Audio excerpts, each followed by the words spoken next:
kidnapped, polygraphed, threatened with the East River, all in a single, spiraling night that had rap icon Sean Diddy Combs staring down a possible life sentence.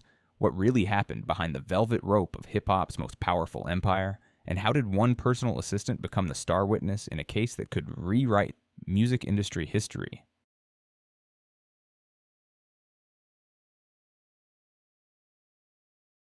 For years, Diddy projected untouchable glamour, platinum records, champagne yachts, and billion-dollar bravado. Today, inside a federal courtroom, prosecutors paint a darker portrait, one of secret lie detector rooms, late-night break-ins, and loyal employees pushed to the brink. The stakes couldn't be higher. Racketeering and trafficking charges that, if proven, could put the bad boy mogul behind bars for life. At the heart of it all is Capricorn Clark, a former assistant whose tear-stained testimony may tip the scales. She says she was forced into cars and locked in deserted buildings and bullied into silence. The defense insists it was all voluntary, part of the high-octane chaos that comes with serving a global superstar. But the jury and the world want answers. And Clark's next revelation might be the one that finally shatters Diddy's diamond-studded image for good. Section 1. Empire on Trial. From the outside, Sean Diddy Combs built his legend on raw hustle and champagne dreams, turning street anthems into platinum classics and marketing himself into a global tastemaker. But prosecutors say the glossy facade hid a darker operation, a tight-knit empire powered by fear, ironclad loyalty, and whispered threats. In federal court, they've laid out a sweeping racketeering case that could lock him away for life, alleging he used his wealth, bodyguards, and industry sway to control anyone who crossed him, especially women who tried to leave. Defense lawyers fire back that Diddy simply lived louder than most and never crossed the line into organized crime. The jury now sits between two clashing stories: mogul versus puppet master, success versus criminal enterprise. And just when it seems like we've heard it all, one insider steps forward with claims so explosive even seasoned courtroom watchers lean in. But that insider isn't a rival rapper or a scorned ex. It's his own former assistant, Capricorn Clark, and her first revelations will set the courtroom on edge. Section 2. The Insider. Capricorn Clark.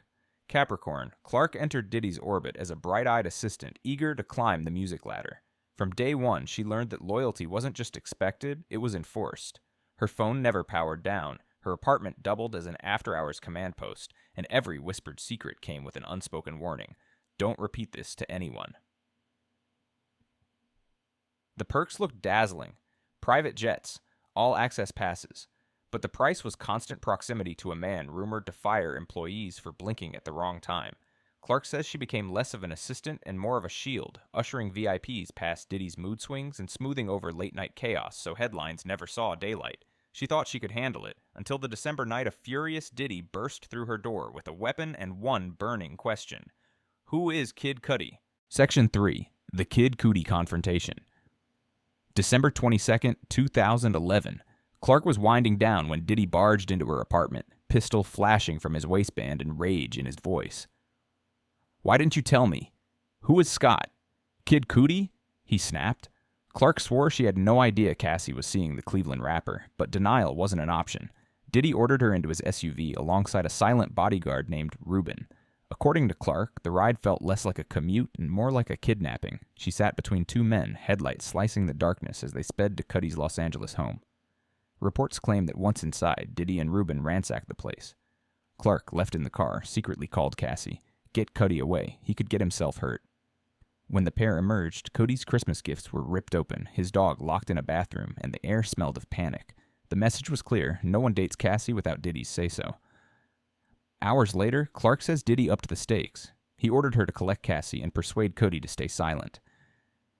"If you don't convince him," she remembers Diddy warning, "I'm going to hurt all you Rumors suggest that threat worked. Police were never called, and the break-in stayed buried. Until now. But the violence that day didn't end with broken gifts. What Clark claims happened next would leave her fearing for her own life, and Cassie's. Section 4. Kidnapped for a polygraph. Months before the Cudi showdown, Clark says she met Diddy's darker side in a deserted midtown office, an unfinished floor of bad boy entertainment that echoed like a warehouse after hours. 3 pieces of high-end jewelry had vanished, and suspicion fell on her. a bodyguard nicknamed Uncle Paulie allegedly hauled Clark to the building's 6th floor, where a burly stranger chain-smoked and wired her up to a lie detector machine. "If you fail," he muttered, "they'll toss you in the East River." Clark says that threat wasn't metaphor, it was a 5-day ritual. Each morning, same empty corridor, same cigarette haze, same chilling question. "Did you steal Puff's diamonds?" She insists she passed every test, yet the sessions continued. No lawyer, no explanation, just fear and fatigue. When she finally returned to work, Diddy never mentioned the ordeal. No apology, no update on the missing gems, just business as usual. Prosecutors argue this episode shows a pattern. Intimidation cloaked as loyalty tests, loyalty enforced with whispered violence. The defense counters that Clark stayed on the payroll by choice, savoring the perks of proximity to power. Either way, the polygraph gauntlet set a new tone, one that would explode when Clark watched Diddy unleash his fury on Cassie in broad daylight. Because the next scene, according to Clark, turns a private driveway into a battleground. Section 5. Cassie in the driveway. By late afternoon the same day, Clark says she and bodyguard Rubin had retrieved Cassie, hoping to calm Diddy before the rumor mill, or the cops, caught wind of the break-in. Instead, a chilling tableau unfolded in front of Diddy's mansion. Wearing only a robe and boxers, the mogul stepped outside, fury still simmering. Without a word, Clark recalls, he kicked Cassie square in the hip, then again, each blow folding her smaller until she lay curled on the pavement. Clark froze. Diddy had warned her seconds earlier that any attempt to help would earn her the same treatment. Neighbors would later whisper they heard shouts but saw nothing. Silence bought, prosecutors claim, by Diddy's iron grip on the block. Clark's only move was a frantic phone call to Cassie's mother. "He's hurting your daughter. Please, call the police." Weeks later, rumors surfaced that Cassie's family took out a home equity loan, 20 grand allegedly funneled back to Diddy as hush money before being quietly returned. Defense lawyers argued the payment proves nothing criminal, only messy personal drama. Prosecutors countered that it's one more receipt of intimidation dressed up as a private matter. And while Cassie nursed bruises, Clark says the message was seared into every employee. Loyalty or pain? Your choice. Yet even after that trauma, Clark would send Diddy heartfelt emails begging for her job back. Why return to an environment she now likens to captivity? Her explanation and the paper trail might reveal the deepest power play of all. Section 6. Emails, regret, and the power play. On cross-examination, the defense flipped the script. They splashed Clark's own words onto courtroom screens, pleading emails from 2014 and 2015 where she calls Diddy friend, asks for forgiveness, even blesses him on his birthday. Clark buckled, tears sliding down her face as the jury read lines like, "Hopefully you'll forgive me soon." Diddy's lawyers pounced. "If he terrified you, why beg to come back?" Clark's answer was raw. "I wanted my life back." In her world, working for the most powerful man in hip-hop wasn't just a paycheck. It was her passport to the entire music industry, a gate Diddy could open wide or slam shut. Prosecutors backed her up, arguing he blackballed ex-staff who tried to find new jobs, forcing some, Clark included, into a desperate orbit around the very man they feared. It wasn't loyalty, they said. It was leverage.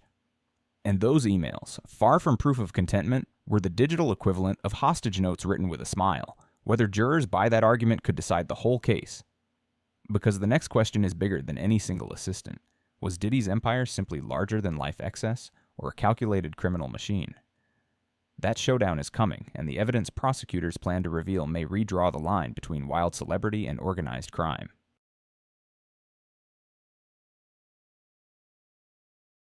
Section 7. Enterprise or excess. Strip away the music awards and C-Rock billboards, and prosecutors insist a hidden machine emerges, one that weaponized Diddy's fortune to trap people in silence. They cite a trail of intimidation, lie detector lockups, hush money loans, a bodyguard network ready to act on a single text. They say that's textbook racketeering, an enterprise with rules, enforcers, and consequences. The defense fires back that prosecutors are criminalizing celebrity chaos. Yes, there were wild parties, voyeur rooms, rumored orgies, cash flying like confetti, but none of that equals organized crime. They argue the government is stitching together sensational headlines and bitter ex-employees to spin a RICO fairy tale.